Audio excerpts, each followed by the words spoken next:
우리가 저번 주에는 예수 그리스도께서 우리의 모든 죄를 담당하시고 친히 율법의 저주 아래로 들어가셨다라고 하는 사실을 나누었었습니다. 그러면서 무엇을 강조했냐면 율법이 가지고 있는 본래 역할이 뭐냐라고 하는 것이었어요. 율법은 구원을 이루게 하는 데는 능력이 없다, 무능력하다. 다만 율법의 역할은 뭐냐면 넌 죄인이다, 넌 죽을 수밖에 없는 죄인이다를 지적하면서 자꾸 심판을 선언하는 거죠. 그 심판이 뭐예요? 바로 저주받은 자로서 죽는 겁니다. 그래서 모든 아담 이후의 모든 사람들은 범죄한 인간으로서 저주받은 자의 모습으로 나무에 달려 죽어야 하는 자들이죠. 근데 그렇게 죽지 않게 하기 위해서 하나님은 예수 그리스도를 이 땅에 보내주신 거죠. 그 예수 그리스도께서는 우리 모든 죄를 친히 끌어안으시고 친히 그 저주 아래로 들어가셔서 죽어주신 겁니다.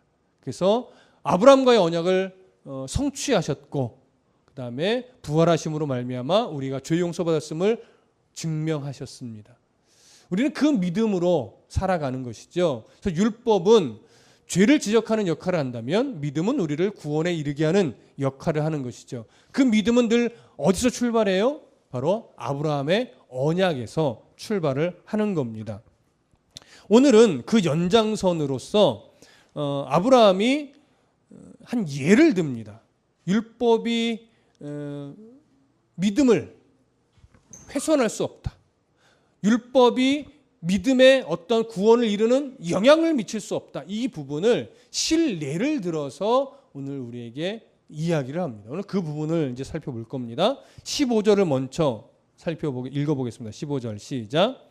형제들아, 내가 사람의 이해대로 말하노니 사람의 언약이라도 정한 후에는 아무도 폐하거나 더하거나 하지 못하느니라. 자, 형제들아, 따뜻한 말로 갈라디아의 성도들을 부릅니다. 형제들아. 그러면서 무슨 말씀을 먼저 하냐면 내가 사람의 예대로 말하노니, 예라고 하는 것은 보통 예를 들면 뭐 이런 거죠. 근데 여기서 말하는 이제 사람의 예라고 하는 것은 뭐냐면 당시 사람들의 일상적인 그리고 일반적인 어떤 관습 속에서 통용되던 그런 실례를 말한다라고 하는 겁니다. 그래서 내가 사람의 예를 들어서 말하는데 라고 하면서 무엇을 끄집어내냐면 사람의 언약이라도 이렇게 얘기해요. 사람의 언약이라도 정한 후에는 아무도 폐하거나 더하거나 하지 못한다 이렇게 말을 하는 겁니다. 그럼 여기서 말하는 사람의 언약이 뭐냐를 한번 생각해 보실 필요가 있는데 여기서 말하고 있는 사람의 언약은 헬라어로 디아데켄이라고 합니다. 디아데켄. 근데 보통 언약은 기본이 뭐예요? 언약을 맺는 쌍방간의 합의잖아요. 그렇죠? 쌍방간의. 근데 디아데켄을 사용할 때는 이것이 좀 아주 독특한 특성이 있는데 쌍방간이 아니라 일방적인 언약이에요. 여러분 우리가 창세기를 강의할 때를 더듬어 오시면 기억할 텐데 하나님과 아브라함이 쪼갠 고기를 놓고 언약을 맺을 때 그게 본래는 쌍방간의 언약이 행위인데 하나님이 쌍방간의 어떤 동일한 위치에서의 언약을 맺었습니까? 일방적으로 맺으셨습니까? 그렇죠. 일방적으로 맺었어요. 아브라함과 하나님이 그쪽의 고기 사이를 같이 건너가는 것이 아니라 하나님의 횃불만이 고기 사이를 지나갔기 때문에 하나님이 내가 생명을 걸고 이 언약을 내가 지켜낼 거다. 그런 의미가 그 언약 안에 담겨 있었습니다. 마찬가지로 그거와 같이 오늘 디아데켄이라고 하는 이 단어도요. 언약이라고 번역을 했지만 쌍방간의 언약이 아니라 일방적인 언약이에요. 그러면 이게 일방적인 성격의 언약이라고 할 때 주로 어떤 상황에 쓰는 거냐면 상대방에게 부과시키는 일방적인 형태의 계약 같은 거예요. 어쩌면 증서 같은 거예요. 그래서 이 단어는 주로 어떠한 형태의 문서에 주로 쓰이는 단어냐면 유언장, 유언서 이런 거 있죠. 유서 뭐 이렇게 번역되는 그 유언장을 기록할 때 쓰는 단어가 바로 이 디아데켄이라는 단어입니다. 실제로 요세푸스라고 하는 아주 유명한 그 고대 역사가는요. 자신의 책을 역사책을 기록하면서 자기 책에 이 디아데켄이라는 동일한 단어를 한 32번가량 썼는데 이 32번에 걸쳐서 이 단어를 쓸 때 한 번도 언약이라는 의미로 쓴 적이 없어요. 바로 유서, 유언 이런 의미로 이 단어를 계속 썼습니다. 그렇기 때문에 오늘 본문에서도 이 단어가 처음 쓰여지는데 이것을 쌍방간의 언약의 개념으로 보는 것이 아니라 유언, 유언장의 개념으로 보는 것이 오늘 본문을 이해하는 데 오히려 더 적당하다고 판단이 됩니다. 그래서 우리는 일단 이 언약을 무엇으로 보면서 진행을 할 거냐면 유언장의 개념으로 보면서 진행을 할 겁니다. 아마 내용을 지나가다 보면 이게 유언장이 맞겠다 이런 생각이 드실 거예요. 조금 더 이어가 볼게요. 15절 중간 이후에 다시 보시면 사람의 언약이라도 사람의 유언장이라도 이런 거죠. 정한 후에는 아무도 폐하거나 더하거나 하지 못한다 이렇게 말합니다. 여기서 주목해야 할 단어가 뭐냐면 세 개인데 정하다. 정한다는 건 뭐예요? 확증한다는 거죠. 확증. 정하다. 그다음에 폐한다. 폐한다. 그다음에 더한다. 이 세 가지 단어예요. 이 세 가지 단어는요. 어떤 법정 절차를 의미할 때 사용하는 단어예요. 그러니까 무엇을 확증합니다. 이렇게 선언하고 이제 폐기합니다. 이런 의미고 또는 여기에 더 덧붙입니다. 이런 의미예요. 특히 이 더하다라고 하는 단어는요. 독특하게 어디서 사용되는 거냐면 유언장을 이미 기록했는데 나중에 보니까 뭔가 덧붙여야 되겠어요. 그때 유언장에 무엇을 더하여 기록한다라고 하는 의미를 나타낼 때 쓰는 단어가 여기 더하다라고 하는 단어예요. 그렇기 때문에 이 단어는 유언장에 사용되는 게 거의 맞는데 어떤 문화를 한 가지 더 이해하시면 더 확실하냐면 헬라 문화 속에서는요. 유언서를 어떻게 하냐면 이제 부모가 살아생전에 살아있을 때 유언서를 쫙 기록을 해요. 근데 신중하게 기록을 해야 돼요. 왜냐하면 이 유언서를 다 기록한 이후에 이것을 그 도시, 그 시의 기록을 관리하는 사람이 있어요. 공무원인데 이 사람에게 이 유언서를 한번 딱 전달을 하면 그 순간 이 유언서는 확증된 문서가 돼요. 그래서 그 어느 누구도 이 유언서를 함부로 고치거나 변경을 하거나 더하거나 할 수가 없습니다. 그러니까 이 유언장을 쓴 사람이 살아 있을 때 이 유언장의 내용을 어떤 합당한 이유를 가지고 변경하거나 수정을 하거나 더하면 그건 가능해요. 근데 유언장을 쓴 사람이 살아 있을 때 바꾸지 않는다면 수정하지 않는다면 다른 그 어느 누구도 유언장에 손을 댈 수가 없습니다. 그러니 만약에 유언장을 쓴 사람이 죽고 나면 더 이상 그 유언장에 손을 댈 수 있는 사람이 있어요, 없어요? 없단 얘기예요. 그런 의미로 오늘 본문 15절에 사람의 언약이라도 사람의 유언장이라도 한번 어떻게 해요? 관리하는 사람에게 주어져서 확증되면 그 주인이 그 사람이 바꾸지 않는 이상 아무도 정한 후에는 폐하거나 더하거나 하지 못한다. 그래서 이것을 유언장으로 보는 게 맞다라고 하는 겁니다. 그럼 바울이 왜 이 유언장을 한번 기록한 이후에는 그 어느 누구도 변경하거나 수정하거나 더하거나 할 수 없다라고 하는 이 신뢰를 들어서 이야기하느냐? 아주 중요한 이유가 있어요. 하나님이 아브라함과 언약을 일방적으로 맺어주신 이후에 하나님이 언약을 수정한 적이 있습니까? 변경한 적이 있습니까? 아니면 무엇인가를 더한 적이 있습니까? 그게 없다는 거예요. 하나님이 아브라함과 언약을 한번 맺어주신 이후에 그 언약의 내용이 구체적으로 무엇인지 역사를 흘러가면서 조금 더 세밀하게 보여주신 적은 있어요. 그렇죠?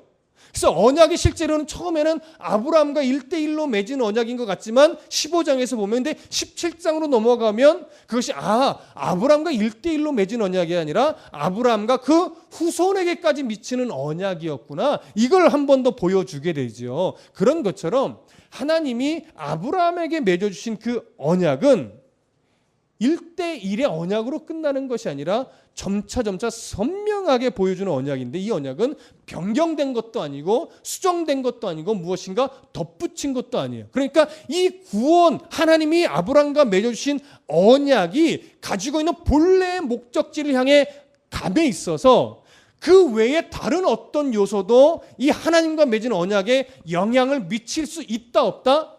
없다는 거예요. 그러니까 430년이 지나서 그러니까 이스라엘이 애굽에서 430년의 노예 생활을 하고 난 이후에 주어진 율법이 하나님과 아브라함 사이에 맺은 언약에 어떤 영향을 미칠 수 있다는 거예요? 없다는 거예요? 없다는 거예요.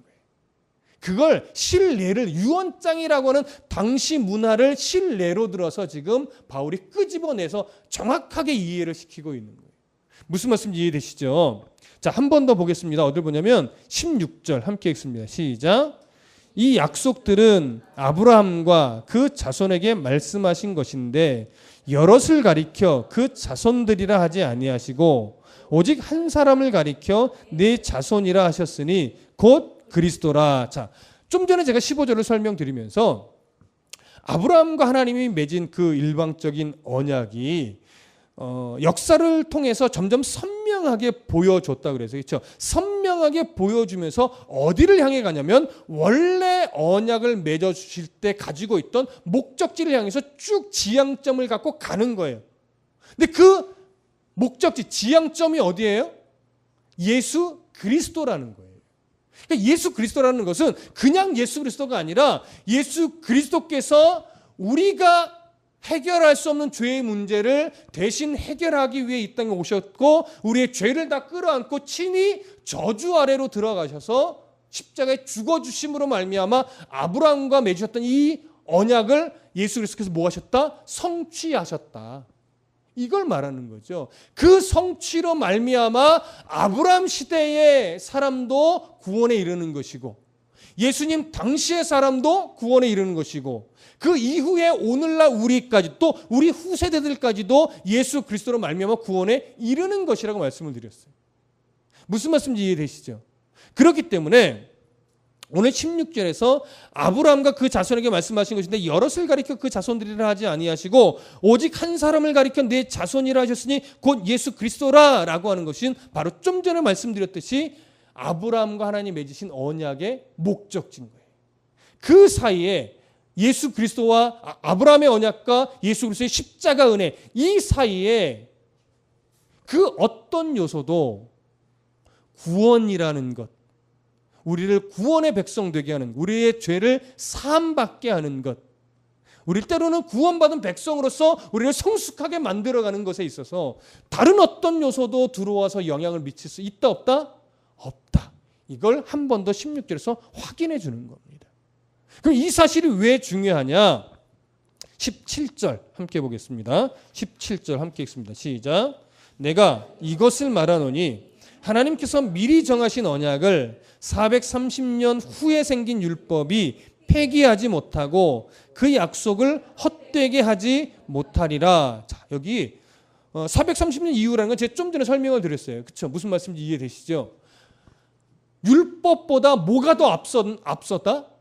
아브라함과 하나님 맺으신 언약이 더 앞선다. 그래서 율법보다 언약이, 믿음이 더 우선되다는 걸 하나 드러내는 것이고 아브라함과 맺으신 그 언약은 예수 그리스도 때까지 그리고 예수님이 다시 오실 때까지 계속해서 유효하다, 유효하지 않다, 유효하다. 이 유효하다는 것은 무엇을 강조하는 거냐면 영원하다는 거예요. 어떤 순간 한순간에만 유효한 것이 아니라 예수님 다시 오실 그때까지 영원하다는 거예요. 변하지 않는다라고 하는 거죠. 그러면 이게 왜 중요하냐면 갈라디아 교회에 들어왔던 이 유대주의적 거짓 교사들이 자꾸 갈라디아에 있는 성도들을 미혹하는데 미혹하는 내용이 뭐였냐면 우리가 계속 강조돼서 이제 아시겠지만 예수를 믿는 것만으로 뭐하다? 부족하다. 어떻게 해야 더 온전한 구원이 되느냐? 율법을 행해야만 온전한 구원이 된다라고 하면서 인간의 종교성, 뭔가 행위로 신 앞에 무엇인가를 드러내고자 하는 인간의 종교성을 아주 잘 긁어줬단 말이에요. 그 종교성 때문에 갈라디아의 성도들이 처음에는 예수님만으로 만족했는데 하다 보니까 이제 뭔가 어필을 하고 싶은 거야. 뭐 받으려고? 복 받으려고. 그래서 그 유대주의적 거짓 교사들이 율법을 강조하는 말에 홀가닥 넘어가 버린 거죠. 근데 그들이 이렇게 현혹할 때에 율법을 지켜야 된다는 걸 더 강조하기 위해서 그들에게 말했던 내용이 몇 가지가 있는데 이런 유의 것들이에요. 처음에는 이거죠. 율법도 하나님이 주신 거다 하면서 율법을 주시면서 언약을 뭐 했다? 폐기시켜버렸다. 그러니까 이제 율법이면 사실 충분하다. 그러니까 예수 믿는 것으로만 되는 것이 아니라 그래서 율법을 지켜야 된다. 이렇게 말하는 부류가 하나 있고, 또 하나는 뭐냐면 좀 전에 설명했듯이 예수 그리스도를 믿는 믿음만으로는 구원을 이루는데 완전하지 못하다. 그래서 하나님이 아브람과 맺은 언약 이외에 뭘 더하여 줬냐면 율법이란 걸 더하여 준 거다, 이 얘기를 하는 거예요. 무슨 말씀 이해되시죠? 그래서 15절에 아무도 폐하거나, 이건 뭘 폐했다는 거예요? 율법을 폐했다라고 했던 말을 공격하는 거예요. 그 다음에 더하거나 율법을 더했다라고 강조했던 내용을 공격하는 거예요.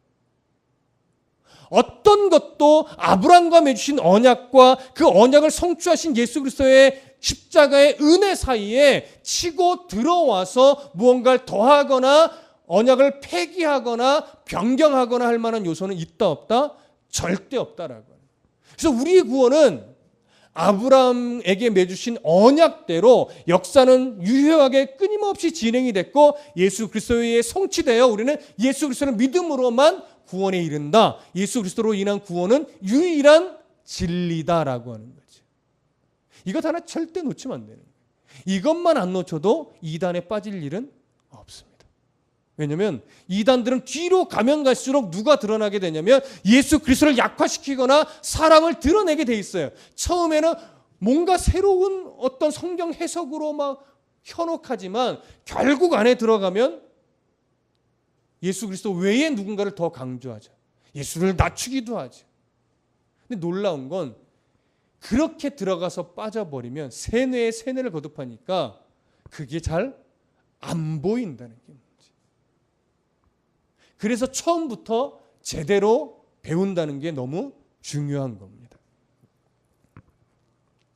자, 그러면 바로 17절의 그 내용이에요. 내가 이것을 말하니 하나님께서 미리 정하신 언약이 뭡니까? 바로 아브라함, 율법이 오기 전에, 율법을 주기 전에 하나님이 아브라함과 맺으신 그 언약을 이후로 430년이나 이상이 지난 이후에 하나님이 성문화하여 모세에게 주신 그 율법이 그 언약을 폐기하지 못한다. 그리고 그 약속을 부족하게 만들거나 헛되게 만들 수 없다라고 하는 것 정확하게 지금 바울이 이야기하는 겁니다. 마지막 18절 함께 읽습니다. 시작. 만일 그 유업이 율법에서 난 것이면 약속에서 난 것이 아니니라. 그러나 하나님이 약속으로 말미암아 아브라함에게 주신 것이라. 만일 이렇게 얘기하죠. 만일 그 유업이라는 건 뭡니까? 언약을 맺은 백성이 구원의 예수 그리스도를 믿음으로 구원받은 백성이 누리게 되는 하나님 나라의 복이죠, 복. 그렇죠? 기본적으로는 뭐예요? 구원의 백성이 되는 거예요. 그리고 또 구원의 백성이 되었기 때문에 하나님의 은혜로 나를 다듬어 가시는 여러 흔적들, 낮추시기도 하고 높이시기도 하고 가져가시기도 하고 더 주시기도 하고 이런 수많은 상황과 형편 속에서 일어나는 나를 향한 하나님의 간섭해 주심, 만져주심, 도와주심, 이끌어 주심, 이런 모든 상황들이 뭐냐면 우리에게 주신 유업이에요. 근데 이런 모든 것들을 종합하면 한 단어로, 한 문장으로 설명할 수 있어요. 그것은 바로 하나님 나라입니다. 우리는 이 땅에서 예수를 믿는 그 순간 하나님의 나라를 살아갑니다. 하나님의 나라는 단순하게 어떤 지역적인 것이 아니라 이것은 통치적인 개념입니다. 누구의 통치를 받으며 살아가느냐는 거죠. 우리는 분명 하나님이 예비하신 그 새하늘과 새 땅에서 영원토록 하나님의 통치를 이제 직접적으로 받으며 가장 복된 삶을 누리게 될 겁니다. 그러나 그건 좀 미래적이에요. 그러나 현재적으로 우리는 이미 하나님의 통치를 받으며 지금 살아내고 있습니다. 아직 연약하여 아직 죄의 습관이 남아 있어서 하나님의 나라의 통치를 받으며 살아간다 하지만 넘어지기도 하고 실수도 하고 때로는 마음이 강팍해지기도 하고 때로는 하나님 원망하기도 하고 이런 수많은 흔적들이 있지만 그럼에도 불구하고 우리는 결코 하나님을 떠나 살 수 없는 존재가 되어버린 거예요. 그래서 결국 우리는 아무리 원망을 해도 끝내 내 입술의 결론은 뭐예요? 하나님 때문에 살아갑니다는 거죠. 내가 아무리 교만에 떨다가도 하나님이 한 번 바람 불어주시면 두 손 들고 하나님 앞에 나올 수밖에 없는 존재인 거예요. 그래서 우리는 어떤 상황과 형편에 놓여있다 할지라도 하나님을 떠나 살 수 없는 존재가 되어버렸어요. 그 하나님 안에서 살아가는 법을 배워가고 있는 것, 이게 뭐냐면 하나님 나라를 살아가는 겁니다.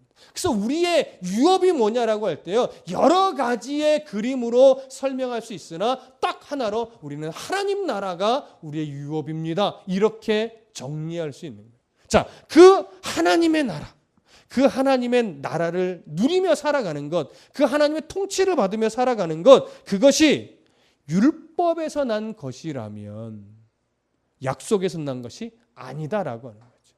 내가 뭔가 종교적인 열심을 가지고 이것을 이루어내는 일이라면 우리의 믿음은 별것 아니라는 얘기죠. 여러분, 신앙의 수준이 헌금의 양과 비례된다면, 신앙의 깊음이 여러분의 기도 시간과, 무슨 말씀이죠? 기도 시간과 비례된다면, 그 여러분들의 하늘나라의 상급이 교회에서의 봉사의 정도와 관련이 있다면 여러분, 세상 살아가실 수 있겠습니까? 세상에서 먹고 사는 문제로 일할 만한 여유가 없을 거요. 강단에서 이렇게 외치면 돼요. 그렇게 봉사해서 하늘나라의 복 받겠냐고요. 그 정도 헌금해가지고 무슨 복을 누리려고 하냐고요. 교회에서 하는 행사에 빠지면 안 된다고요. 어디 주일에 막 이러면서. 그러면서 여러분 종교성을 막 후집어 보세요. 여러분, 세상에서 뭐 할 만한 여유 있을 것 같습니까? 그렇게 하기 시작하면 우리의 믿음은 의미가 있어요, 없어요? 없다는 거예요. 그게 무슨 믿음이냐는 거죠. 공로죠. 그렇죠? 신앙은 절대 공로가 아니에요. 신앙은 공로가 아니라 아브라함에게 맺어주신 그 언약을 예수 그리스도가 성취했음을 신뢰함으로 하나님 때문에 오늘도 내게 주신 삶을 감사를 잃지 않고 살아가려고 몸부림치는 거예요. 그래서 신앙은 뭐냐면 방향성이에요. 방향성. 뭘 보고 가냐는 거죠. 뭘 보고. 아마 이번 주 오후에도 이 내용이 이제 사사기를 통해서 다시 설교가 될 텐데, 신앙은요, 방향성을 놓치면 그건 공로주의로 가거나 죄로 가거나 잘못된 것으로 하는 겁니다. 그러나 아무리 내가 연약하고 부족해도 방향성을 잃지 않으면 그 사람은 하나님의 인도를 따라갈 수밖에 없어요. 그래서 믿음은 방향성에 너 뭘 보고 가고 있니라고 하는 거죠. 정말 하나님의 도와주심을 신뢰하며 하나님의 인도하심을 굳게 붙잡으며 하나님의 보호해 주심을 내 마음속에 정말 인정하며 두려움 떨쳐내고 걱정거리 밀어내고 근심 염려 다 바닥에 던져버리고 하나님 때문에 오늘 내가 즐겁게 가여하고 한번 우직하게 한 걸음씩 한 걸음씩 디뎌내고 있느냐, 아니면 오늘 왼쪽을 봐도 염려로, 오른쪽을 봐도 근심으로, 앞을 봐도 걱정거리로 이렇게 매어서 살아가느냐, 그래서 하나님이 보이지 않는 삶을 살아가느냐, 이거죠. 결국 두 가지예요. 하나님을 정말 내가 보고 가느냐, 아니면 하나님을 놓치고 가느냐. 신앙은 뭐예요? 뭘 했느냐가 아니라 뭘 보면서 가느냐. 그렇기 때문에 여러분, 율법이라고 하는 것, 종교적인 열심이라고 하는 것, 어떤 헌신이라고 하는 것, 종교적인 어떤 행위라고 하는 것, 이것은요, 기본적으로 뭘 전제로 해서 우리에게 주어진 거냐면 우리가 믿음의 백성이 되었다. 언약의 백성이라는 걸 전제하고 주어지는 거예요. 그걸 해야 언약의 백성이 되는 게 아니라, 그걸 해야 믿음의 백성이 되는 것이 아니라 이미 예수로서 믿음의 백성이 되었기 때문에 그런 행위가 필요해요. 무슨 차원에서? 훈련과 성화를 위한 도구의 차원에서. 그것이 무엇인가 뭐 상급이 되고 그것이 무엇인가 우리를 우월하게 만들고 이게 아니라 이미 우리는 구원의 백성이라고 하는 그 어느 누구도 범접할 수 없는 우월한 존재가 됐어요. 여기서 말하는 우월은 어깨에 힘주라는 우월이 아니라 신분이 달라졌다는 차원의 우월이에요.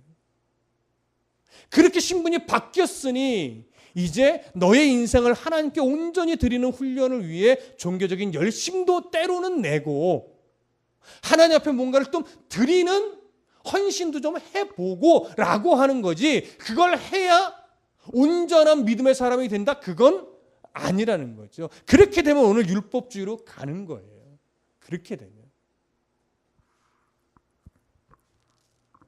언약은 하나님의 백성이 되게 하는데 필요한 겁니다.